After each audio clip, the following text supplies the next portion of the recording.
Oke, saya tampilkan ya. Arabnya atau terjemahannya? Sama aja kan dua-duanya ada tuh. Hadis itu Oke, ada. silakan. Ya, tolong mau bacakan lagi. Kalau saya bacanya terjemahannya. Bacakan dulu nggak apa-apa. Oke, saya bacakan terjemahannya ya. Oke. Jadi di sini dikatakan dari telah menceritakan dari bla bla bla bla bla dari Aisyah. Sebutkan aja dari awalnya mas, nggak apa-apa. Oke, saya bacakan. Sebutkan An-Nakid dan Ibnu Abi Umar keduanya berkata telah menceritakan kepada kami Sufyan bin Uyainah dari Abdurrahman bin Qasim dari ayahnya dari Aisyah dia berkata Sahlah binti Suhail datang menemui Nabi. Dia berkata, wahai Rasulullah, sesungguhnya saya melihat di wajah Abu Huzaifah ada sesuatu karena keluar masuknya Salim ke rumah. Padahal dia, maksudnya si Salim adalah pelayannya. Maka Nabi bersabda, susuilah dia, si Salim ini. Nah, Sahlah berkata, bagaimana mungkin saya menyusuinya padahal dia telah dewasa? Maka Rasulullah tersenyum sambil bersabda, sungguh saya telah mengetahuinya kalau dia telah dewasa. Dalam hadisnya, Amru menambahkan bahwa dia telah ikut dalam perang Badar. Si Suhail ini. Di dalam hadis-hadis yang lain, karena bukan cuma satu ini Hasda, di hadis-hadis yang lain dikatakan dia sudah tumbuh janggut. Dia sudah berjanggut begitu. Itu namanya siapa tadi namanya? Salim. Salim Maula bin Uzaifah. Makanya di situ dia Maula Uzaifah dia di ini asbabun urut hadis ada di situ. Ya itu, asbabul urutnya ya ceritanya itu kan. Ceritanya itu maksudnya ya asbabunnya urutnya itu kejadiannya kan di mana di tempat Uzaifah itu ya. Ini hadisnya sahih. Iya. Sahih. Iya, hadisnya memang sahih. Saya belum pernah ketemu ulama yang memalsu-malsukan hadis ini. Makanya orang nekat aja yang mengatakan ini palsu gitu loh. Jadi sepakat hadis itu sahih. Cuman pikiran orang yang menafsirkan hadis itu kan kita berbeda-beda. Ada orang yang pikirannya agak jorok, memikirkannya si apa namanya istri Uzaifah ini menyusui siapa tadi pakai Salim. Si Salim ini menyusui istri Uzaifah ini langsung gitu ke teteknya Uka. Jadi air susu itu diambil ke gelas itu diminumkan ke dia, maka dia jadilah anak. Jadi dia karena sering ditinggalkan nih si siapa tadi namanya Maula Uzaifah ini. Dia biar jadi anak, biar dia haram nih, biar dia jadi mahram jadi mahram. Iya, saya ngerti itu, Bray. Gini, Bray. Kan orang, iya, kamu ngerti, saya tahu itu. Iya, begini, Bray, gini. Orang lain nggak mengerti. Iya, gini, Bray, gini. Kita begini, netek dari situ langsung enak itu. Ya, gini, Bray, begini, Bray. Jadi sebelum saya mengangkat tema, saya sering cerita nih sama teman-teman. Saya itu biasanya melakukan penelitian dulu. Walaupun saya sebenarnya sudah pernah dengar, tapi saya teliti dulu. Jadi ini kan masalahnya kan untuk supaya menjadi mahram. Supaya menjadi mahram. Supaya apa? Supaya tidak boleh di antara keduanya itu menikah. Seperti ibu dan anak. Kan gitu tujuannya. Nah, artinya ingin menjadi hubungan persusuan. Karena di dalam Islam itu kalau ada hubungan persusuan kan nggak boleh nikah. Nah, cuman yang jadi masalahnya di sini, Saudara Bray ini sudah mengada-ada dengan mengatakan bahwa susu itu dimasukkan ke gelas. Gitu loh, masalahnya itu nggak ada narasi bahwa susu itu dimasukkan ke gelas tuh nggak ada.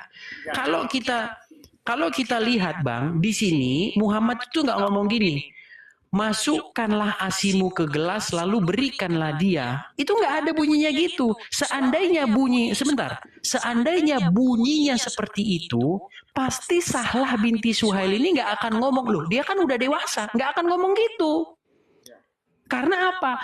Karena justru anak ini sudah dewasa, makanya dia bertanya, loh gimana mau saya susui dia? Dia kan udah dewasa. Lagi pula mau kita baca 100 kali pun hadis ini, tidak pernah ada narasi di situ bahwa susu itu dimasukkan ke gelas. Itu hanyalah asumsi-asumsi liar para ulama. Seperti itu. Gitu ya. Boleh saya jawab lagi nih? Silakan. Makanya istri Uzaifah ini bertanya, bagaimana mau kususui dia? Karena dia udah dewasa. Makanya Nabi ketawa, makanya itu bukan asumsi lagi. Itu kan asumsi, narasi. Orang bernarasi bisa aja kan, itu narasi liar juga kan. Masa netekin orang dewasa, jadi ya nggak mungkin gitu. Jadi kita menggunakan akal aja. Itu namanya narasi akal enggak. Narasi kan bukan tulisan, akal-akal. Tapi kalau ditulis panjang itu sampai kapan mau menjelaskan hadis itu? Jadi orang yang berpikir culas. Baik, saya tanggapi ya. Ya memang nggak ada tulisan begitu. Cuman kenapa dia istri Uzaifah bertanya? Nggak mungkin dan khususnya makanya timbul narasi. Oke, baik. Biar kita husnuzon, jangan suzon. Baik, saya tanggapi ya. Saya tanggapi, Bre ya. Jadi kan Sahlah itu kan kaget. Bagaimana mungkin?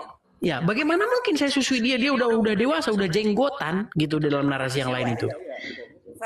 Lalu ada nggak Muhammad ngomong gini? Maksud saya susumu itu sebentar gini. Kalau nggak ada juga Nabi Muhammad, jangan nggak ada juga Nabi Muhammad SAW, nggak langsung aja tetein kan nggak ada juga tulisan gitu. Justru kata-kata susui dia itu maknanya itu, tidak ada yang selain daripada itu. Nggak ada. Nah, begini Bre, begini, ini itu kan? Ya, ini satu, ini nggak ada kan? Ya, begini. Sebentar Bre, jangan emosi begini. Di dalam narasi ini tidak didapati bahwa Sahlah binti Suhail ini itu memiliki ASI. Karena begini, perempuan itu tidak punya ASI kalau satu, dia tidak sedang menyusui. Dua, dia tidak sedang hamil tua. Ketika orang hamil tua, memang keluar air ASI-nya. Atau ketika dia punya anak dan dia masih menyusui, keluar air ASI-nya. Nah, di dalam narasi yang saya baca ini tidak ada indikasi bahwasanya Sahlah binti Suhail ini memiliki air ASI. Nah, makanya ini menjadi pertanyaan. Makanya Bang Hos, maka saya potong dulu, maaf. Makanya Bang Hos nggak ada membaca tulisan itu. Makanya tadi saya tanyakan asbabun nurut hadis itu. Jadi asbabun nurut hadis itu nggak ada di situ. Kalau ada, baru dari terjawab. Ya, di situ ada asbabun nurutnya. Turunnya di mana, sebab turunnya, sebab apa turunnya di situ, ada sebabnya. Nah, itu yang nggak ada, namanya asbabun nurut. Makanya bukan asbabul nurut, Bre, asbabul wurud. Jadi asbabul wurudnya itu saya lidahnya nggak sebagus itu ngomongnya. Pokoknya pahami aja tuh asbabun nurut. Oke, baiklah. Oke, baiklah. Untuk menghindari debat kusir, intinya sudah begini. Kita dapati bahwasanya tidak pernah ada narasi di situ bahwa maksud Muhammad adalah susunya itu diperah dimasukkan gelas.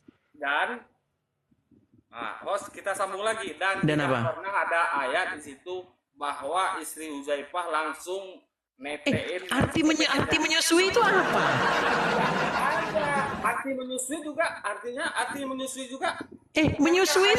Coba sebentar. Gini. Menyusui itu artinya apa? Menyusui itu artinya udah minum air susunya. Salah. Menyusui itu artinya gini.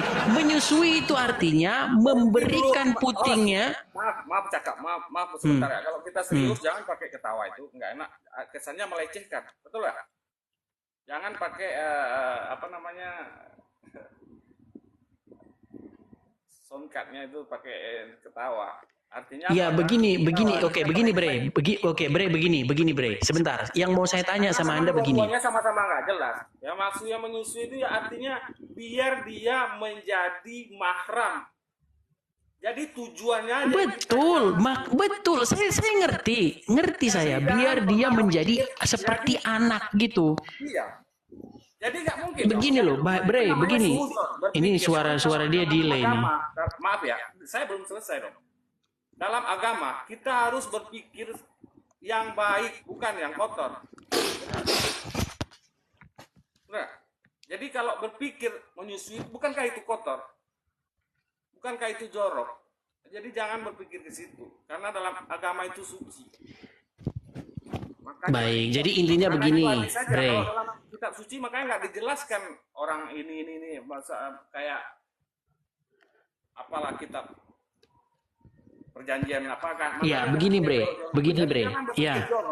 Sebelum ada tulisan yang jelas menyebutkan jorok juga di situ. Jangan pikiran kita dijorokkan. Makanya kita berhusnuzon, bukan berhusnuzon. Oke, Bre, gini aja, Bre. Gini aja, Bre. Bre, gini aja. Yang berinteraksi itu kan Muhammad sama Sahlah, bukan kita, betul? Betul, tapi di situ kan banyak orang kan? Oke, sebentar dulu gantian. Sebentar. Yang berinteraksi Sahlah dengan Muhammad. Responnya Sahlah ketika Muhammad menyuruh menyusui itu putingnya atau bukan? Bukan responnya. Tadi kan dia mempertanyakan. Iya, Bu, itu jelas putingnya. Gimana sih? Kalau nggak putingnya, nggak mungkin dia ngomong loh. Dia kan sudah dewasa. Makanya nggak. Kalau nggak putingnya nggak mungkin ngomong gitu. Artinya kan nggak bisa itu. Makanya udah makanya Sahlah itu membantah. Oke, gini aja lah, kita cek di bahasa Arabnya itu apa. Gini, biar kita nggak debat kusir. Sebentar, sebentar. Wah, ini nggak bisa diatur ini, Bre. Sebentar dulu, sebentar gini loh. Kita biar nggak debat kusir itu harus ke bahasa Arabnya. Biar di bahasa Arabnya itu dicek. Itu bentuknya itu apa? Karena kalau di bahasa Indonesia susui itu udah jelas sekali, susui itu maksudnya ya ngasih tete itu. Gimana sih? Emang ada susui itu selain daripada itu? Karena sudah dibantah Sahlah, Nabi nggak mungkin memaksa, pasti jalannya jalan tengah. Ya, ini asumsi liar lagi. Itu namanya husnuzon. Makanya ada riwayat ulama yang mensarah hadis itu. Nah, ulama lagi. Pokoknya edit terus lah ya. Kotor. Orang ini kan suka asumsi kotor nih, agama. Bukan asumsi kotor, Anda yang berasumsi liar. Anda mengatakan susunya dimasukin gelas. Nggak ada di situ narasi susunya dimasukin gelas. Nggak ada. Setelah dijelaskan asbabun nurut hadis itu, baru ulama di situ mensarah. Iya, itu ulama, bukan hadisnya. Hadisnya bukan bunyinya seperti itu. Iya, itu hadisnya disarah, dijelaskan ulama. Iya, masalahnya gini loh. Masalahnya begini. Iya. Apakah kamu bilang cek lagi, pasti udah tahu saya tuh. Ceknya begitu, makanya disarah lagi. Biar ulama mensarah itu apa? Biar jangan ada asumsi liar kayak kamu ini. Maksudnya itu. Gini aja. Pertanyaan sederhananya gini. Kalau memang itu maksudnya dimasukin gelas, kenapa Muhammad nggak ngomong itu dimasukin gelas? Udah selesai udah di situ. Udah selesai di situ Bre.